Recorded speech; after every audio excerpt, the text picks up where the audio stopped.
میں کمانڈر ہوں، میں سپہ سالار ہوں، میں نبی ہوں، میری بات اول ہے، میری بات مانو۔ فرمایا نہیں، اگر تم کرتے ہو تو یہی مشورہ ہے۔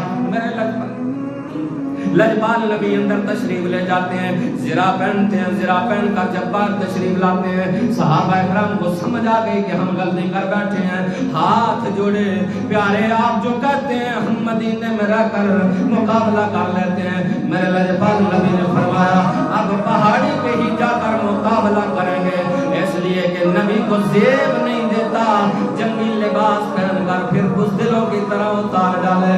فرمایا نہیں، اب وہاں ہی مقابلہ کریں گے، یہی میرے نبی کی شان ہے۔ اب اونٹ دوڑتا ہوا آ رہا، میرے نبی لجپال نبی کھڑے ہیں، اونٹ آتا حضور کے سامنے آ کر اپنی دونوں ٹانگوں کو بچھا دیتا، اپنا سر حضور کے قدموں پہ رکھ دیتا ہے۔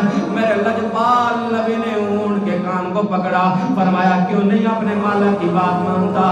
کہنے لگا پیارے یہ مجھ پہ ظلم کرتا ہے، مجھ پہ بوجھ لادتا ہے، میری طاقت سے زیادہ لاتا ہے، لیکن مجھے کھانے کے لیے چارہ کم دیتا ہے۔ میرے لجپال نبی نے اس کے مالک کو بلایا، فرمایا اونٹ تو تیری شکایت کر رہا ہے، تو اس پہ ظلم کرتا ہے۔ اس نے یہ نہیں کہا پیارے اونٹ کی شکایت لگانے پہ آپ مجھے ڈانٹ رہے ہیں۔ عرض کرنے لگا پیارے اگر اس نے آپ کو شکایت کی ہے، آج کے بعد میں نے اسے آزاد کر ڈالا۔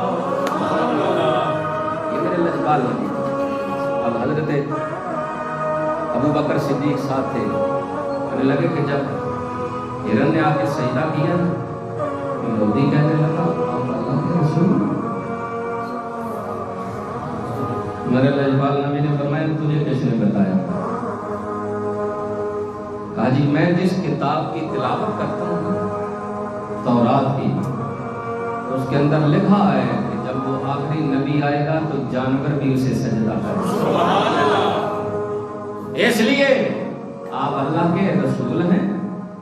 کہا ہاں میں اللہ کا سچا رسول ہوں۔ کہنے لگا پھر مجھے محروم نہ رکھیے، مجھے کلمہ پڑھا دیجیے۔ حضور نے کلمہ پڑھایا، کہا اب اس ہرن کا کیا کرنا ہے؟ کہا جی میں نے اسے آزاد کر دیا ہے۔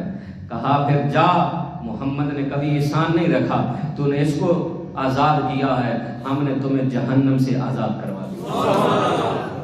یہ دست شفقت ہے میرے لجپال نبی کی۔ اللہ تعالیٰ مجھے اور آپ کو عمل کی توفیق عطا فرمائے، آمین ثم آمین۔ وآخر دعوانا